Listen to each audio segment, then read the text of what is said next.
लावला महापौर जालन्यामध्ये जो टिपू सुलतानचा फोटो लावला त्याबद्दल पूर्ण महाराष्ट्रभर खळबळ उडाली असून आज त्या महापौरांनी परत सांगितलं की तो फोटो आम्ही परत लावणार आहे. त्याबद्दल आपण काय सांगू? महापौरांनी टिपू सुलतानचा फोटो त्यांच्या घरी लावा, कुठं लावायचा लावा. शासकीय, निमशासकीय कार्यालयात टिपू सुलतानचा फोटो आम्ही खपवून घेणार नाही. शिवसेना म्हणून आम्ही सांगतो.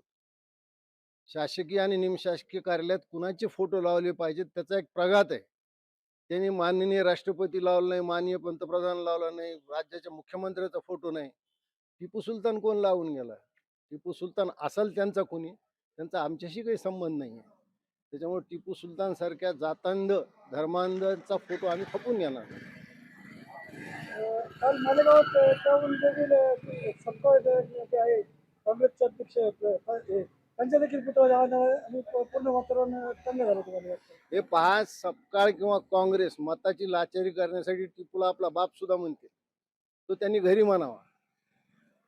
टिपू हा हिंदू धर्माच्या विरोधात होता आहे. एक छोटस उदाहरण असं आहे की मलकोटी नावाच्या गावात दिवाळीच्या आदल्या दिवशी टिपू सुलताननी 700 ब्राह्मण लोकांचं कत्तल केली. जयललिता ही त्याच गावची आणि ते गाव आजही दिवाळी करत नाही. अशा धर्मांध जातांध लोकांचे फोटो लावणार का आम्ही? टिपू सुलतानने अहमद शाह अब्दालीच्या नातवाला पत्र काय लिहिलं की मराठे खूप शिरजोर झालेत, तुम्ही उत्तरेकडून या, मी दक्षिणेकडून येतो. अशाला तुम्ही कसं काय तुमचा आदर्श मानू शकता? टिपू सुलतानचे पत्र उपलब्ध आहेत की मी किती लोकांचं धर्मांतर केलं, मी किती लोकांच्या कत्तली केल्या.